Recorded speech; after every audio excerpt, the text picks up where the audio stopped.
Fala, meu lindo, minha linda.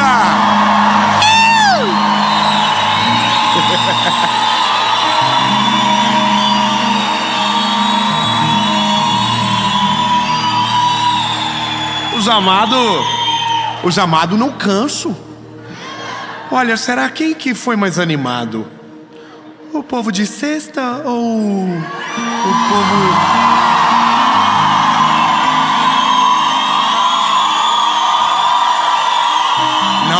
Não que eu queira fazer uma confusão, jamais. Mas eu acho que ganhou. Mas olha só, a gente vai para uma mensagem que é uma das grandes dificuldades nossas. Entender que, sim, Deus também fecha portas. Na nossa cabeça, muitas das vezes Deus só abre, quem fecha é o time, né? Não é verdade? Então tudo que dá errado a gente diz foi o diabo. E às vezes o diabo não está nem, nossa, não estava nem sabendo. E a gente bota na culpa e Deus falou assim: não, esse crédito é meu. Fui eu que fechei a porta. Fui eu. E não tenta abrir. Não tenta abrir. Não força a barra. Eu fechei. O que eu fecho ninguém abre, e o que eu abro ninguém fecha. Calma que nós nem começamos. Até porque outrora temos aquela parte onde eu preciso publicamente me humilhar a Vossa Senhoria que está aí do outro lado no YouTube assistindo essa mensagem. Curte o vídeo, curte, comenta, compartilha. O povo que desistiu das plaquinhas, onde tiver uma plaquinha levantada, filma os irmãos da plaquinha. Muito obrigado, os irmãos são pagos pela série a partir de agora. Então curte o vídeo, comenta, compartilha, manda para todo mundo, compartilha, é isso. Se você ainda não é inscrito no canal, se inscreve. Falta muito pouco para a gente alcançar a marca dos 10 milhões de inscritos. Falta bem pouquinho. Sim, coisa assim de 1 milhão e tantos. Oh meu Deus, que tanto. Mas ainda em 2023, se Deus quiser, nós vamos fazer uma festa. Pegar um estádio aí, fazer uma confusão, fazer, nós vamos celebrar. Fechou? Mas tem que... Não, top. Então se inscreve, ativa o sininho e bora pro vídeo.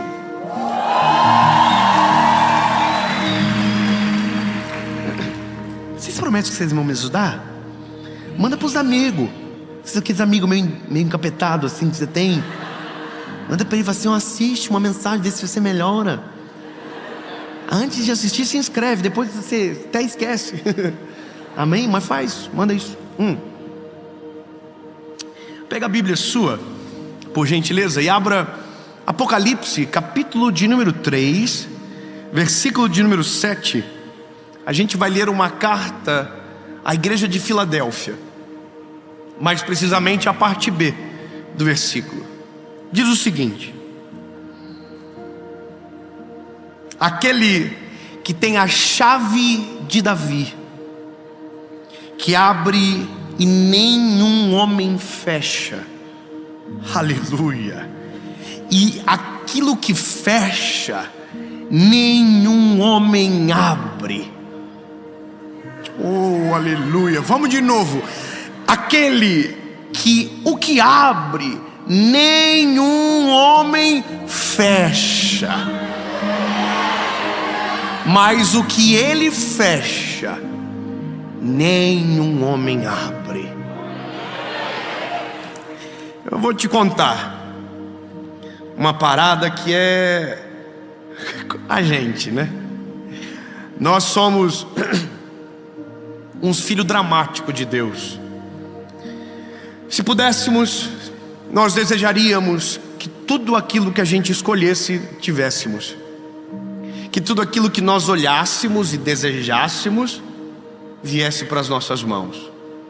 Muitos de nós encaramos Deus da perspectiva errada, como se Deus fosse o gênio da lâmpada. Eu vi uma história esses dias de um mineiro. Por que, Senhor? Nada a ver essa história, Jesus. Mas eu lembrei dela, o mineiro pediu um queijo. Deixa pra lá, é muito sem graça. Não, irmão. Não, é porque a gente não sabe pedir. Tem coisa muito maior, mas a gente só pede aquilo que pra gente, pra aquele momento é bom. Mas Deus conhece o nosso futuro. Deus conhece o nosso hoje, o nosso amanhã, o nosso depois de amanhã. Então tem coisas que a gente pede que Deus deve olhar e falar assim: não, tá zoando. Irmão, eu imagino que Deus ficou olhando para a gente e falou assim: mas é muito cabeçudo. Como é que eu pode? Jesus morreu por aquilo ali, ó. Olha que doido que ele é. Pede umas coisas. Se ele soubesse que o que eu tenho é muito maior, que os meus planos são muito maiores do que o dele, ele... Vou falar uma coisa para você. Engraçado, né? Eu agora, começo do ano, eu tô com um sonho no meu coração para um negócio aí que eu quero fazer. Top. Ai, ai. E aí um amigo meu falou assim: por que você não pede para Jesus isso? Aí eu falei para ele: sabe por quê? Porque eu tenho vergonha. Irmão, eu tenho vergonha de falar para Jesus. Eu tenho vergonha. E eu sei que ele sabe que eu tenho vergonha, mas sabe o que eu quero, entendeu? Então eu até escrevi num caderninho lá o que eu queria, mas todas as vezes que eu fui orar eu fico com vergonha de falar para Jesus aquilo lá. Eu falo assim, eu tô com vergonha, mas eu acho que seria maravilhoso, como diz meu filho, maravilhoso. Mas eu aprendi que o Senhor sempre tem coisas muito maiores, e que viver o plano de Deus é sempre viver além da nossa capacidade de sonhar. O que foi difícil para mim na caminhada foi entender que para Deus abrir alguma porta, muitas das vezes Ele vai ter que fechar centenas. E aqui mora o que nós chamamos de soberania de Deus. Lembra, a gente fala do livre-arbítrio, certo? A gente tem livre-arbítrio, as portas não. Não. Então igual eu dizer: filho, você pode entrar no quarto que você quiser, e eu tranco todas as portas e deixo só uma aberta. Não, vou dizer de novo: olha, você pode o que você quiser. Aí você vai, tenta abrir a porta, não abre. Aí abre, não abre. Aí uma abriu. É que você pode, mas só tem uma opção. Então às vezes a vida, o Senhor nos empurra só para uma direção.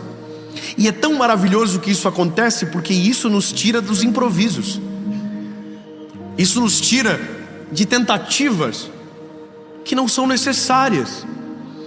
Por isso que é besteira a gente tentar controlar a nossa vida. É besteira. Desiste, bebê. Se você tem uma mulher controladora, fala para ela: linda, você não consegue nem a sua, quanto mais a minha. Desiste. A gente tenta ser inteligente demais e dominar sozinho. Linda, a gente não consegue. Deus é muito inteligente. A gente vai ficar batendo em portas que Ele já trancou. E se Ele trancou, bebê, não adianta tentar abrir.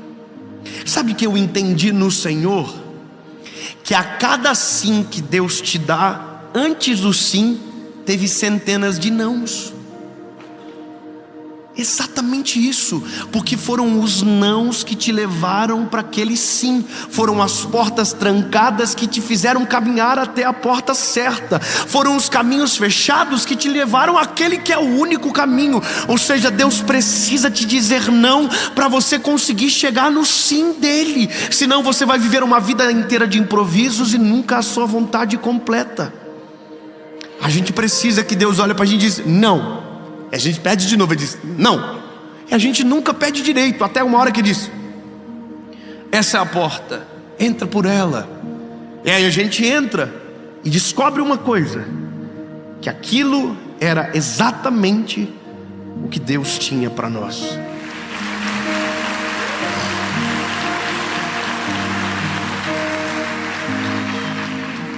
Eu sou muito fofoqueiro, minha esposa odeia isso, mas eu falo da vida pessoal.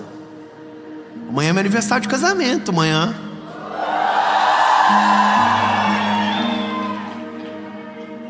E o mar vermelho, irmão.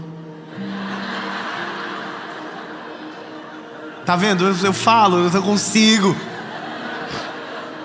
Minha esposa ligou para a doutora Érica, falou assim: olha, amanhã é um dia aí, poxa vida. Não vou falar do conselho da doutora Érica porque é muito pesada, mas eu não vou. Jesus, me perdoa, Senhor, não precisava falar nada disso, era outra coisa que eu ia falar. Mas se o Senhor quiser, Senhor Jesus, me dar uma ajuda para amanhã, seria... Ai, Senhor. Quem me conhece mais de perto, quem acompanha a gente, sabe que os meus filhos não são brasileiros. Eles são brasileiros, mas a primeira nacionalidade deles é americana. Os meus 3 filhos são americanos por um motivo só. E não é porque eu vou morar lá, ou porque eu quero morar lá, ou porque eu quero o documento dos meus filhos. Não é. Eu vou te contar uma história que eu nunca contei para ninguém, pelo menos publicamente. Quando eu tinha 26 anos, eu recebi uma palavra do Senhor Jesus sobre a vida do meu filho João, que nasceria em dezembro de 2017. Bom, se eu não estou enganado na conta, é isso: 17, 18, 19, 20, 21, 2. Não, 16, 17, 18, 19, 20. Isso. Só sobe 2, tira 3, vai 4, vai 5. É isso aí. Aí, irmão, eu vou contar essa história. Olha só, eu era radialista nessa época. Eu trabalhava numa rádio. Eu falava igual radialista. É muito legal. A voz de rádio, ela é diferente. Ela não é assim: oi, boa tarde. Ela é: oi, sabe? E era maneiro, eu amava. Eu trabalhei 7 anos nessa rádio.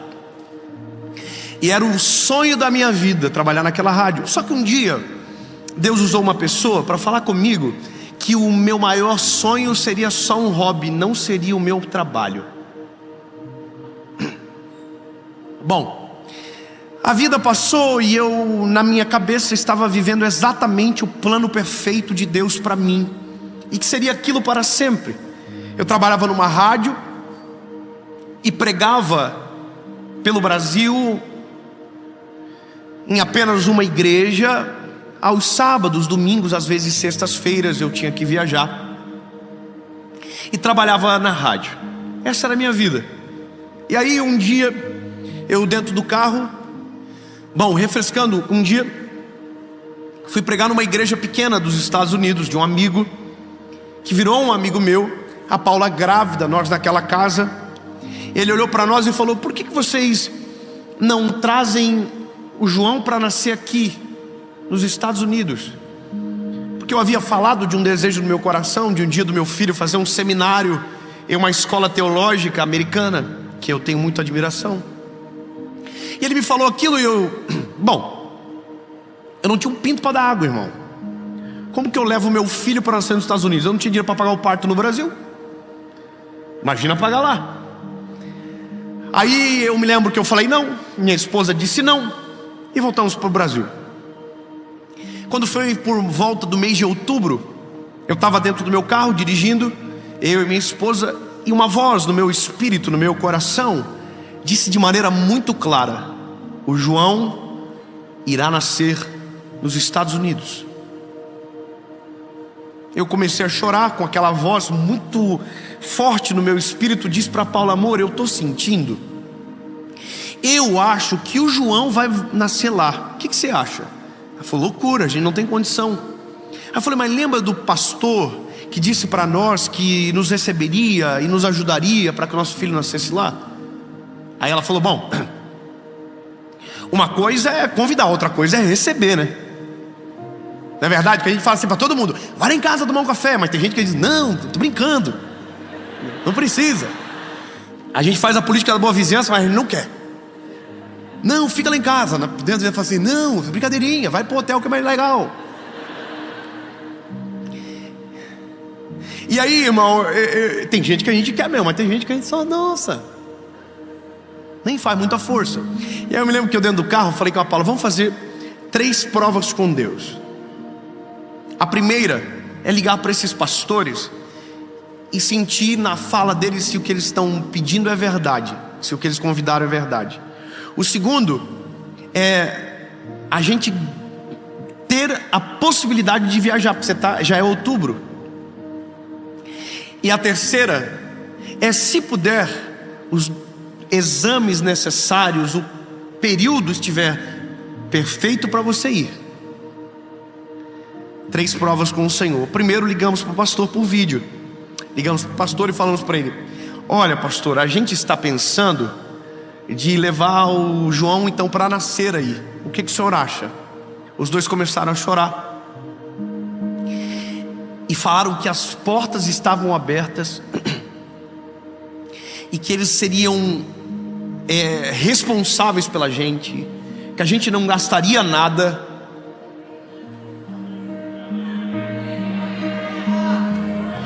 E até aqui tá tudo top. Então a gente desligou o telefone e agora vamos fazer os outros projetos, as outras provas. Fizemos a segunda e dava tempo, assim, dentro de 1 mês, todos os exames teriam que ficar prontos. A Paula teria que ir para os Estados Unidos. Só que eu tinha agenda até o dia do parto do meu filho, no Brasil. Resumindo, como fiz mais 2 provas, o Senhor confirmou as 2 provas com Deus que nós fizemos. A minha esposa embarcou num dia de manhã para os Estados Unidos, num dia à noite. No outro dia de manhã chegou, passou pela imigração. E qual era a nossa fala? Falaremos 100% a verdade. Se Deus está nesse negócio, nós vamos conseguir. Falamos 100% a verdade, ganhamos o parto. Mas uma coisa aconteceu aqui no Brasil: Deus fechou todas as minhas portas. Todas. Eu fui obrigado a pedir demissão da rádio, que era o meu sonho. Como que eu vou para os Estados Unidos e ficar 1 mês e meio? Não tem empresa que libera. Então qual era o mais lógico? Para obedecer a voz do Senhor, abrir mão. E eu pedi demissão da rádio. Pedi demissão da rádio, mas aí eu contava com algo, com as agendas, que então me ajudariam pelo menos a manter a casa em ordem. O que aconteceu? Todas as agendas caíram. E as que iam entrar, parece que o povo desistia na hora que ligava. As portas todas se fecharam para mim no Brasil. Eu preguei o último dia no Brasil, fui de surpresa para os Estados Unidos, comprei com pontos de milhas no meu cartão de fidelidade. Viajei para os Estados Unidos. No dia que eu cheguei, de surpresa, meu filho nasceu na manhã seguinte. Meu filho nasceu, uma promessa de Deus para ele que nós estávamos vivendo, e a gente não tinha para onde voltar, não tinha mais o trabalho e não tinha mais nada de agenda. Eu me lembro que nessa época quem fazia a minha agenda era a Paula, e eu perguntava para ela: e aí, amor, tem alguma coisa? E ela dizia: não, mas fica tranquilo, o povo liga só depois de fevereiro. Mentira. Quando era dezembro a gente já tinha fechado o ano todo, mas todo mundo desistiu. Na verdade, Deus havia fechado todas as portas.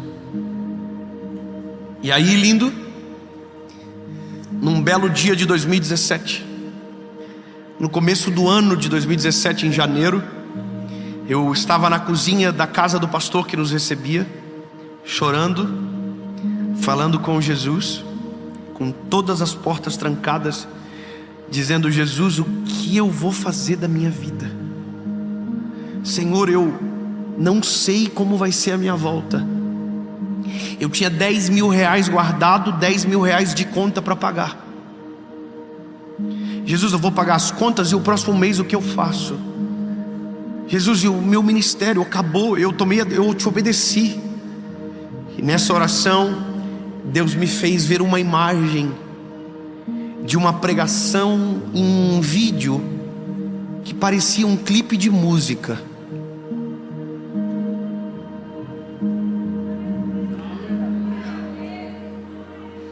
E aí Eu achei lindo aquilo que vi com os meus olhos, mas não completou nada no meu espírito. Havia uma outra família que morava na casa embaixo, era uma casa de 2 famílias. Fomos convidados para jantar. Quando eu desci, estava passando um clipe musical de um ministério chamado Cristo Vivo, do Davi Zulato. E eu me lembro que o clipe era em cima de um tapete bonito, com umas luzes de sarau assim. E o Senhor falou no meu espírito o que estava falando lá em cima. Eu olhei para aquilo e o Senhor falou para mim: é assim que eu quero.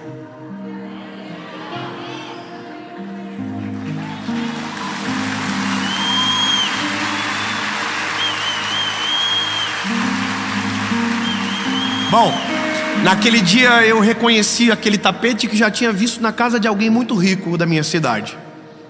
Falei, eu vou me humilhar, mas vou conseguir o tapete. As luzinhas, me lembro que vi na igreja de um amigo meu que ele fez com um cano de PVC. Só que não tinha nada para gravar, só tinha um projeto. Naquele dia seguinte, entrei dentro de um carro e fui para uma cidade vizinha para ouvir um pregador em uma conferência. Dentro desse carro eu levei um caderninho. E naquele dia Deus me deu 10 mensagens. Em uma tarde, em 3 horas de viagem, Deus me deu 10 mensagens. E eu escrevi todas elas no papelzinho. Quando eu cheguei no lugar, liguei para minha esposa: amor, eu sei o que a gente vai fazer quando voltar. Deus me deu um projeto e me deu as mensagens do projeto. Naquele dia liguei para alguns amigos do Brasil, consegui o lugar, consegui quem ia gravar. Quem gravou naquele dia trabalha comigo até hoje, e hoje é a maior empresa do Brasil de vídeo, é um dos maiores diretores de vídeos do Brasil. Começou lá atrás com a gente há 10 anos atrás, gravando debaixo de chuva na marquise do nosso apartamento. E hoje trabalha com a gente. O som, quem fez naquele dia, faz até hoje. Trabalha com a gente até hoje.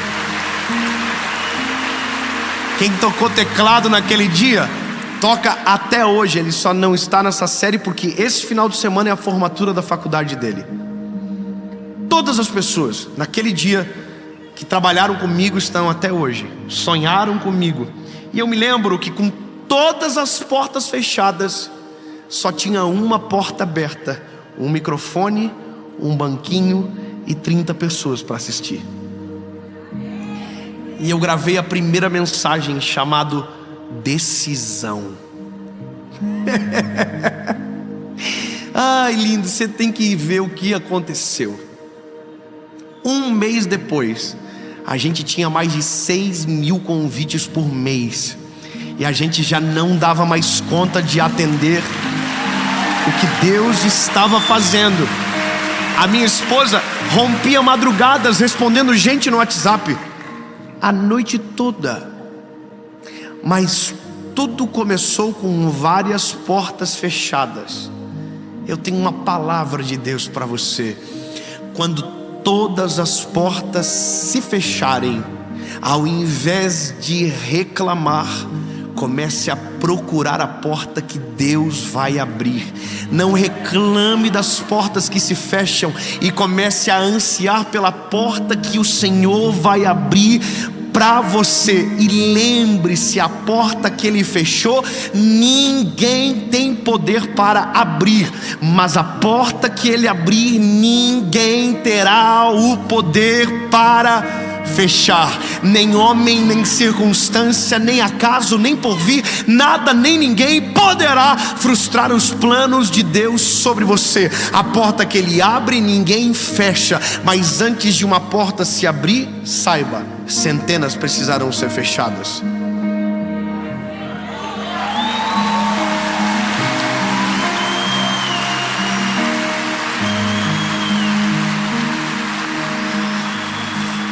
Ah, lindo, eu sinto lhe informar, mas quando a porta fechar na sua cara, vai doer.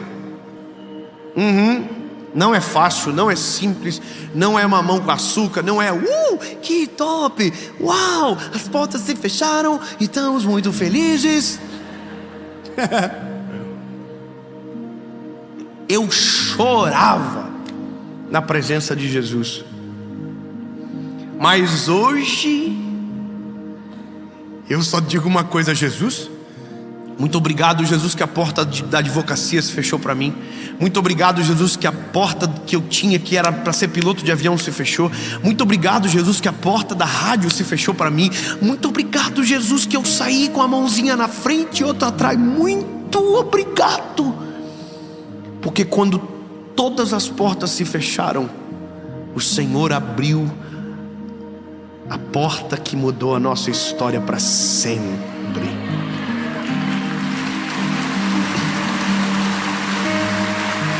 Então, lindo, deixa eu te falar, não reclama do emprego que se foi, não reclama do projeto que frustrou, não reclama da porta que se fechou. Começa a preparar o teu coração para a porta que Deus vai abrir. Em nome de Jesus, amém.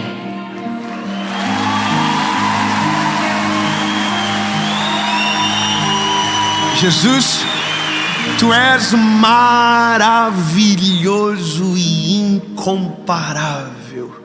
Reconhecemos que não temos governo e que a Tua onipotência, onisciência, onipresença ultrapassa a nossa capacidade de escolha, e que as portas que o Senhor abre são infinitamente superiores do que aquela que sozinhos tentamos abrir. E pedimos, Jesus, que se tiver portas que não é para estar abertas, que o Senhor tranque, para que a gente não viva de improviso, mas que vivamos exatamente aquilo que o Senhor tem para nós. E queremos entrar pelas Tuas portas, queremos viver a Tua vontade, queremos viver os Teus sonhos, em nome de Jesus, Pai. Mesmo que nos custe agora, menos que nos cause estranheza agora, mas cremos que Tu és um Deus infalível e que a porta que o Senhor abre, ninguém fecha. Em nome de Jesus, amém.